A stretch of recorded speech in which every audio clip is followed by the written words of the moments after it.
Hi hello welcome to our Telugu entertainment. ఈ వీడియోలో మనం double smart movie trailer review గురించి మాట్లాడుకుందాం ఫ్రెండ్స్. ఇస్మార్ట్ శంకర్ సినిమాకి ఇదైతే సీక్వెల్ అన్నమాట. ఈ మూవీ స్టోరీ కనుక చూసినట్లయితే ఈ సినిమాలో సంజయ్ దత్ తన మెమరీని హీరో రామ్కి ట్రాన్స్ఫర్ అయితే చేస్తాడన్నమాట. సో అలా చేసిన తర్వాత ఎలాంటి సీక్వెన్సెస్ జరుగుతాయనేది ఈ మూవీలో ఉన్న మెయిన్ ప్లాట్. ఆ తర్వాత లవ్ స్టోరీ విషయానికి వస్తే సేమ్ మాస్ మసాలా ఒక లవ్ స్టోరీ. అంతేకాకుండా ఇందులో అలీకి ఒక సెపరేట్ కామెడీ ట్రాక్ అయితే ఉంది.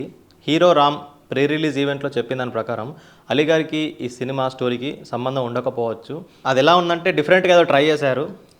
అలీ గారిని కోతిలాగా చూపించారు. అది కామెడీ పండుతుందా లేకుంటే మళ్ళీ క్రింజ్ అవుతుందా అనేది మనం మూవీలో చూద్దాం. ఇక ఈ సినిమాలో ఒక ఫైట్ అయితే చూపించారు ట్రైలర్లో. ఒక శివలింగం దగ్గర చాలామంది అఘోరాల మధ్యలో ఈ ఫైట్ అయితే ఉంది. ఎలా అయితే ఫస్ట్ పార్ట్లో క్లైమాక్స్లో అఘోరాల మధ్యలో ఒక ఫైట్ ఉంటుంది కదా ఫ్రెండ్స్ విలన్తో, అదేవిధంగా ఈ ట్రైలర్లో కూడా ఒక ఫైట్ అయితే ఉంది శివలింగం దగ్గర అఘోరాల మధ్యలో. సో ఈ ఫైట్ అనేది మరి ఈ డబుల్ స్మార్ట్లో ఇంటర్వెల్లో ఉంటుందా క్లైమాక్స్లో ఉంటుందో తెలియదు. బట్ పార్ట్ 1లో ఎలాగైతే ఆ ఫైట్ ఉందో పార్ట్ 2లో కూడా సేమ్ అదే విధంగా ఒక ఫైట్ అయితే ఉందన్నమాట. సినిమా ట్రైలర్లో కొత్తదనం ఏం కనిపించలేదు friends. Character same, Ram behaviour same, story కూడా సేమ్.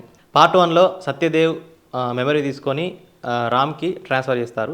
ఈ పార్ట్ 2లో సంజయ్ దత్ మెమరీని రామ్కి ట్రాన్స్ఫర్ చేస్తారు. ఇదే పార్ట్ 1కి పార్ట్ 2కి ఉన్న తేడా అండ్ సిమిలారిటీ. సంజయ్ దత్ గారి పర్ఫార్మెన్స్ మనకి ఎక్కువ చూపించలేదు. సంజయ్ దత్ గారికి ఎక్కువ స్పేస్ అయితే లేదు. కావ్య తప్పర్ క్యారెక్టర్ ఈ మూవీలో ఒక సీక్రెట్ ఏజెంట్ అనుకోండి, లేదంటే ఒక పోలీస్ క్యారెక్టర్ లాగా అయితే ఉంది. ఈ ట్రైలర్లో పోషమ్మ అని ఒక మదర్ సెంటిమెంట్ లాంటి ఒక పోర్షన్ అయితే ఉంది. మరి అది హీరో రామ్ వల్ల మదర్ క్యారెక్టరా, సంజయ్ దత్ వల్ల మదర్ క్యారెక్టర్ అనేది మనం మూవీలో తెలుసుకోవాలి. పూరి జగన్నాథ్ అయితే మదర్ సెంటిమెంట్ ఇంతకుముందు సినిమాల్లో పెట్టాడు, అట్నే ఈ మూవీలో కూడా పెట్టాడు. ఇక బ్యాక్గ్రౌండ్ మ్యూజిక్ విషయానికి వస్తే డీసెంట్గా బాగుంది. ట్రైలర్కి ఎంత అవసరమో అంత ఉంది. స్టోరీ అంటారా రొటీన్ ఒక టెంప్లేట్ మూవీ లాగా అయితే ఉంది. మొత్తానికైతే ట్రైలర్ ఎలా ఉందంటే full out and out mass commercial entertainer లాగా ఉంది.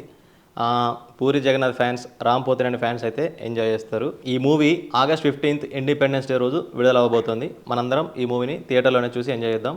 పూరి జగన్నాథ్ ఈసారైనా ఒక మంచి సక్సెస్ కొట్టాలని మనం కోరుకుందాం. హీరో రామ్కి ఈసారి మంచి సక్సెస్ రావాలని మనం కోరుకుందాం. ఈ వీడియో కనుక మీకు నచ్చినట్లయితే తప్పకుండా లైక్ చేయండి, కామెంట్ చేయండి, షేర్ చేయండి. మా ఆర్ తెలుగు ఎంటర్టైన్మెంట్ యూట్యూబ్ ఛానల్ని తప్పకుండా సబ్స్క్రైబ్ చేసుకోండి. Thanks for watching.